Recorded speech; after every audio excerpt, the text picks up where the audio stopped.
오늘 하루도 하늘 소망 품고 살아가시는 하루 되시길 축복합니다. 오늘 함께 보실 하나님의 말씀은 로마서 12장 1절에서 2절 말씀입니다. 로마서 12장 1절에서 2절 말씀, 저와 같이 천천히 한 목소리로 합독하시겠습니다. 그러므로 형제들아, 내가 하나님의 모든 자비하심으로 너희를 권하노니 너희 몸을 하나님이 기뻐하시는 거룩한 산 제물로 드리라. 이는 너희가 드릴 영적 예배니라. 너희는 이 세대를 본받지 말고 오직 마음을 새롭게 함으로 변화를 받아 하나님의 선하시고 기뻐하시고 온전하신 뜻이 무엇인지 분별하도록 하라. 아멘. 할렐루야. 하나님의 은혜와 소망이 함께 하시기를 먼저 축복합니다. 이 로마서는 크게 두 부분으로 나눠볼 수가 있습니다. 어저께까지 읽은 11장, 1장부터 11장까지는 이 믿음의 문제, 바로 이 그리스도인의 그 믿음의 내용이 무엇이고 믿음의 대상이 누구인가에 대한 것을 다뤘습니다. 나머지 이제 12장부터 16장까지는 실천의 문제, 이 믿음대로 어떻게 살아야 되는가, 여기에 대해서 다루고 있습니다. 그러한 의미에서 로마서 12장 1절에서 2절 말씀은 우리가 어떻게 살아가야 되는지를 다루는 이 전체 내용의 이 서론과도 같은 부분입니다. 여러분, 예수 믿는 사람은 어떻게 살아야 되겠습니까? 이 오늘의 말씀을 통해 한마디로 요약해 보게 되면 이 예배를 이 삶의 가장 중요한 것으로 여기고 살아가야 됩니다. 예배를 자신의 삶의 기준으로 인생의 중심에 놓고 살아가야 한다는 겁니다. 여러분, 이 사람이 가장 아름다울 때가 언제라고 생각하십니까? 여러 가지 상황을 말할 수 있겠지만 오늘 말씀에 의하면 이렇게 단언할 수가 있는데, 예배 드릴 때 가장 아름다웠다, 예배 드릴 때 가장 아름답다, 이렇게 말할 수 있을 겁니다. 하나님께서 사람을 만드실 때 예배자가 되게끔 만드셨습니다. 하나님께서 사람 만드실 때 사람 만드신 이유와 목적이 뭡니까? 하나님을 찬양하게 하기 위해서, 하나님께 예배 드리게 하기 위해서 만들었어요. 그렇기 때문에 우리가 이 사람은 예배 드릴 때 그 사람의 그의 인간성이 가장 잘 드러나고 하나님의 형상이 회복되어지며 가장 능력 있는 모습이 되어진다는 겁니다. 바로 여러분, 예배 드릴 때 회복을 경험하게 되는 이유가 거기 있게 되는 거고, 예배 드릴 때 여러분 소망을 품게 되고 예배 드릴 때 능력을 얻게 되는 이유가 바로 그러한 이유 때문입니다. 이스라엘 백성이 이 출애굽하여서 가나안으로 행군할 때 이 동서남북 사면을 이 세 지파들이 둘러싸고 나아갑니다. 그리고 그 한가운데에 하나님이 이스라엘 백성을 만나 주시는 곳인 그 여호와의 성막이 자리하고 있습니다. 여러분, 이게 무엇을 의미할까요? 하나님의 백성의 삶의 중심이 예배가 되어야 된다. 하나님의 성전이 삶의 중심이 되어야 된다는 걸 뜻합니다. 자, 1절 말씀 다시 한번 읽어보겠습니다. 그러므로 형제들아, 내가 하나님의 모든 자비하심으로 너희를 권하노니 너희 몸을 하나님이 기뻐하시는 거룩한 산 제물로 드리라. 이는 너희가 드릴 영적 예배니라. 자, 우리 자신을 이 거룩한 산 제물로 드려라, 이렇게 말씀합니다. 원래 제물은 여러분 살아있는 상태로 드리는 게 아니에요. 제물은 잡아서 드려야죠. 죽여서 드려야 됩니다. 그러면 이렇게 말씀하실 수 있을 거예요. 아니, 우린 살아있는데 우리가 어떻게 산 제물이 되겠습니까? 여러분, 우리 속에 있는 자의, 정욕, 이런 것들을 갖다가 하나님의 제단 앞에서 다 죽이라는 겁니다. 그렇게 하는 것이 바로 예배라는 거예요. 나를 죽이는 것, 하나님 앞에 나를 온전히 내어 드리는 게 예배라는 겁니다.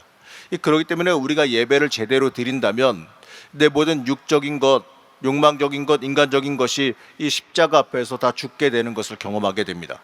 내 모든 육적인 것들을 죽이고 내 자아가 하나님 앞에 죽게 되어지고 내 안에 계신 그리스도가 살아나며 성령께서 나를 인도하시고 나를 지배하는 그 능력을 체험하는 것이 바로 예배의 본질이라는 겁니다. 그렇기 때문에 우리가 예배 드리는 중에 성령 충만해진 이유가 거기 있는 것이고, 또 예배 드리는 중에 성령의 역사가 일어난 이유도 바로 거기에 있는 거예요. 이 갈라디아서 2장 20절 말씀은 여기에 대해서 이렇게 말씀하는데, 우리가 함께 보시면 이렇게 읽을 수가 있습니다. 우리 천천히, 좀 길지만 합독하시겠습니다.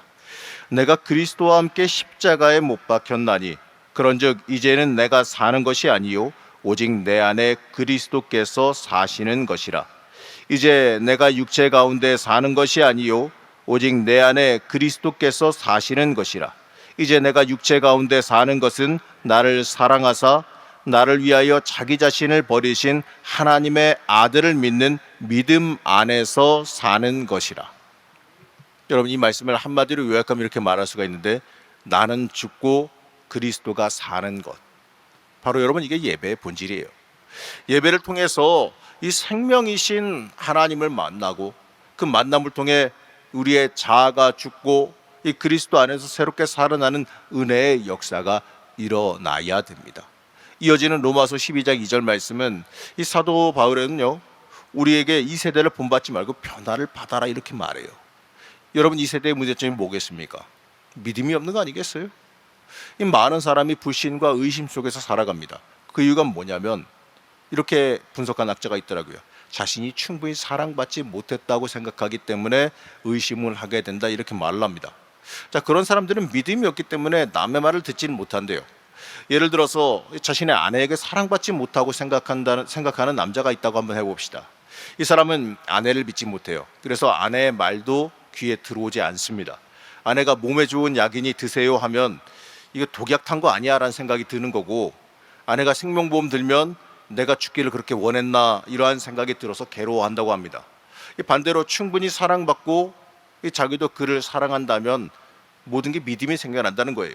믿음이 생기면 그 사람이 말하는 것을 갖다가 그냥 다 좋게 듣고 따라하게 된다는 거죠. 바로 순종이 시작된다는 겁니다. 믿으면 말을 듣게 돼 있어요. 그래서 성경을 보게 되면 믿음과 순종이란 말이 같이 쓰이는 경우를 보게 됩니다. 믿으면 여러분 순종하게 돼 있습니다. 믿으면 순종하는 거예요.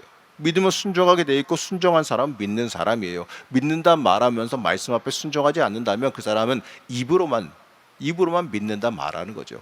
왜냐하면 믿음과 순종은 같이 오는 거기 때문에 그렇습니다.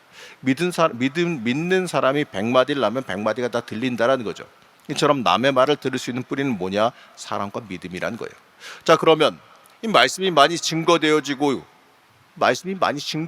있어도 이 많은 교인들이 이 하나님의 말씀대로 살지 못하는 이유가 뭐겠습니까?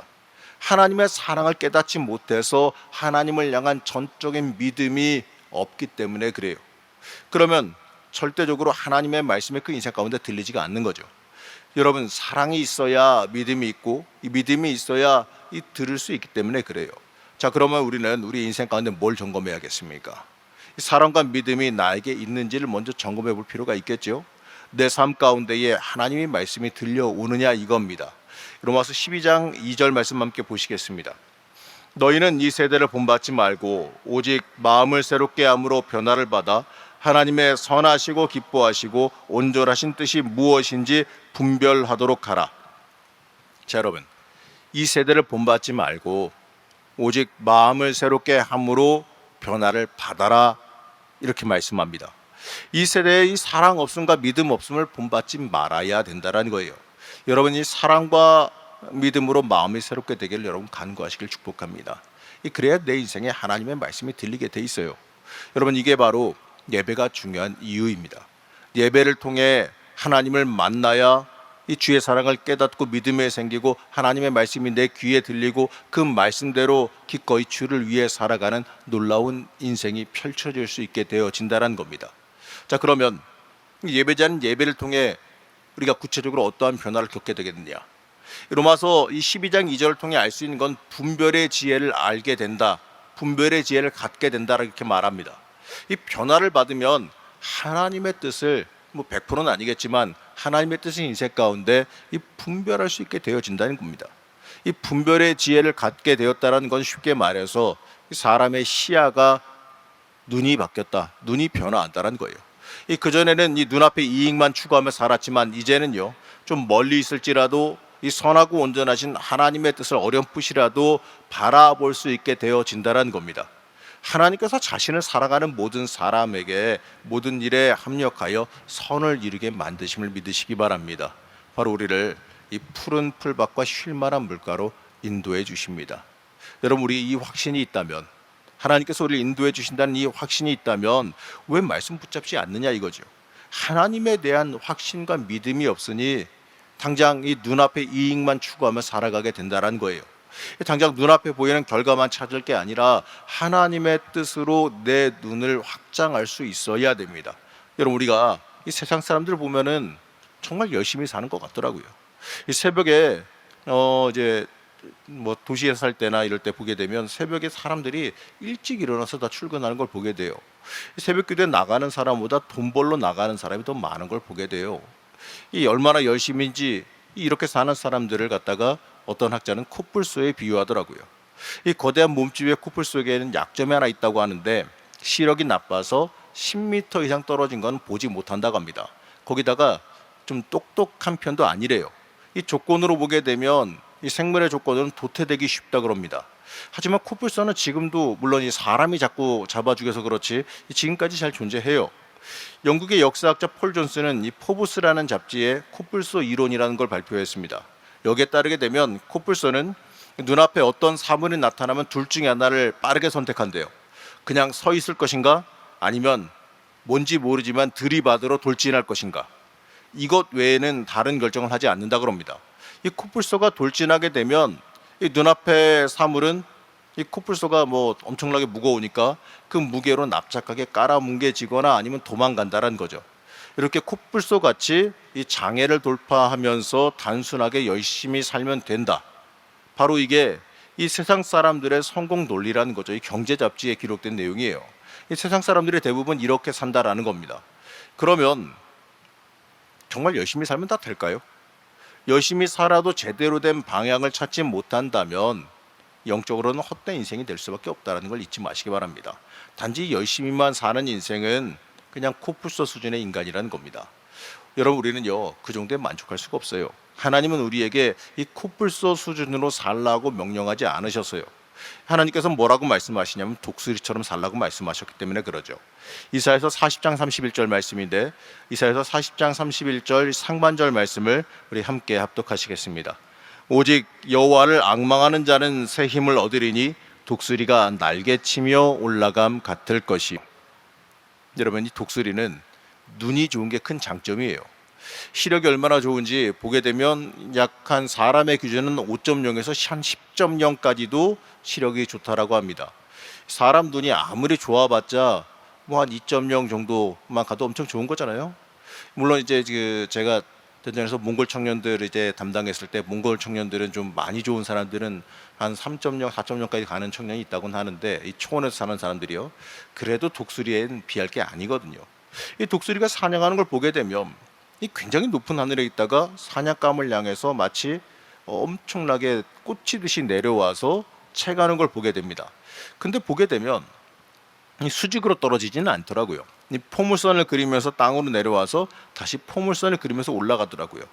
그 이유가 뭐냐면 그냥 바로 떨어지는 것보다 그렇게 떨어져야 가속도가 붙는다 그래요.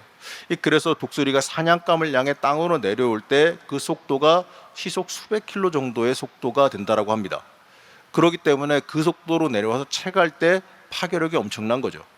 그런데 이렇게 독수리의 굉장한 속도와 파괴력, 이 높은 하늘에서 그렇게 확 내려오려고 그러면은 굉장히 자신감 있게 내려와야 될 텐데 안 그러면 땅바닥에 처박히잖아요. 이 파괴력과 자신감은 어디서 오느냐 이거죠. 바로 눈이라는 거예요. 시력이 너무 좋다 보니까 멀리서부터 보니까 목표를 향해서 정확하게 내려올 수 있는 속도와 파괴력, 그 자신감이 생긴다는 거죠. 만약에 이 독수리에게 이러한 시력이 없다면 이러한 속도를 낼 수가 없을 거예요. 이런 속도를 내면서 내려왔는데 부정확하다 그러면 어떻게 하겠어요? 땅바닥에 그냥 그대로 꽂혀서 죽을 거 아니겠습니까? 우리 성도도 마찬가지예요. 인생 살면서 영적인 시력이 좋아야 그 인생이 능력을 발휘할 수가 있어요. 어떤 사람이 이 땅을 살아가면서 굉장히 게으르고 제대로 행동하지 않는다고 한번 생각해 봅시다. 우리는 이렇게 말할 거예요. 좀 열심히 좀 살아. 게으름 좀 이겨봐. 그런데 그러한 구호를 열심히 외쳐도 그 사람이 변화되지 않는데 그 이유가 뭔지 아십니까? 여러분 누구는 열심히 살고 싶지 않아서 열심히 안 사는 줄 아세요? 누구는 게으르고 싶어서 게으릅니까? 예수 믿으면서도 열심히 살지 못한 이유가 뭐냐면 하나님에 대한 사랑의 확신, 믿음에 대한 확신이 없기 때문에 그 인생에 눈이 열리지 않기 때문에 벌어진 일이에요. 그래서 하나님의 뜻이 보이지 않는 겁니다. 얼마 전에 뉴스를 보니까 요즘에 청년들이 앞길이 보이지 않으니까 그냥 은둔형으로 집안에 박혀서 나오지 않는 사람들이 늘어간다라고 말해요. 그리고 그 청년들을 인터뷰한 내용을 들어보니까 이렇게 이야기하더라고요. 앞길이 보이지 않으니까 몇 번 나와서 도전해보고 뭐하고 했는데 모든 게 되지 않으니까, 앞이 보이지 않으니까 나와서 움직이고 활동할 수 있는 그러한 자신감을 잃어버리고, 또 뭘 해야 될지 모르겠으니까 그냥 숨어버리게 됩니다. 그래서 안 나가게 되고 은둔하게 됩니다라고 인터뷰하는 걸 보게 됐습니다. 마찬가지예요. 사람도 그 인생의 목적과 목표, 방향이 보이지 않으면 힘을 낼 수가 없는 거예요. 마찬가지로 신앙이도 마찬가지예요. 믿음에 대한 확신이 없으면 내 인생길이 보이지 않거든요.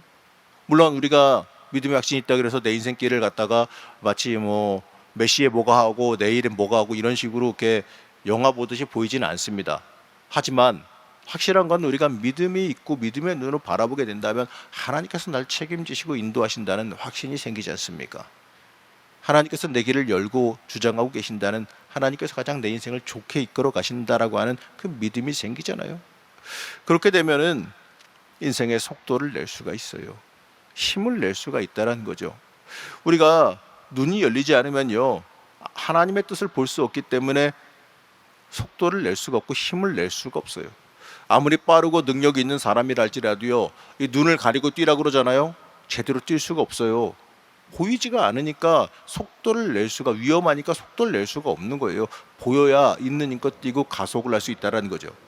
여러분, 왜 많은 기독교인 젊은이들이 이 에너지를 가지고, 이 기독교인들이 젊음과 에너지를 가지고 뭔가 활달하게 하지 못하고 답답한 인생, 방황하는 인생 살아간 줄 아십니까? 앞이 보이지 않으니까 그래요. 하나님께서 우리에게 원하신 게 뭡니까? 이 코뿔소의 눈으로 그냥 들이받으며 살아가는, 어딘지도 모르고 살아가는 인생이 아니라 이 독수리의 눈을 가지고 시야를 넓게 해가지고 살아가길 원하신다는 거예요. 많은 그리스도인들이 낙심한 채 살아가는 이유가 뭐냐면 영적인 눈이 닫혀있기 때문에 그렇습니다. 이 밭에 감춘 보화의 비유, 이 마태복음 13장 44절에 나오는 그 비유 여러분 다들 아시죠? 그 비유에선 보화가 밭에 묻혀 있습니다. 그 사실을 안 사람이 그 밭을 사기 위해서 자신의 모든 소유를 다 팝니다. 그 사람이 당장 배고프고 가난하다고 할지라도 낙심할까요? 아니죠. 오히려 꿈에 부풀어 있을 겁니다. 내가 이 돈으로 저 밭을 사서 그 안에 밭에 감춘 보화를 얻기만 하면 나는 부자가 될 거야. 이러한 생각에 절대로 그런 낙심하지 않을 거예요. 그 인생의 시야가 열려서 미래를 보는 사람에게는 인생의 희망이 있게 되어 있습니다. 우리 사랑하는 성도 여러분, 우리 인생 가운데 혹시라도 낙심과 좌절을 느끼며 살아가시진 않습니까? 내 영적인 시야를, 눈을 열어서 보시기를 바랍니다. 우리의 영의 눈이 열리기를, 우리의 시야가 넓어지고 하나님의 관점으로 우리의 인생 바라보기를 소망할 수 있어야 됩니다. 우리가 하나님 앞에 가까이 나아갈 때 우리의 눈도 열릴 겁니다. 우리의 영적인 눈도 열릴 거예요. 예배를 통해서, 하나님과 깊은 만남을 통해서 하나님이 주시는 그 능력을 받아 누리는 자녀들 되시기를 이 시간 간절히 축복합니다. 오늘도 기도하실 때 눈이 열리길 기도하십시오.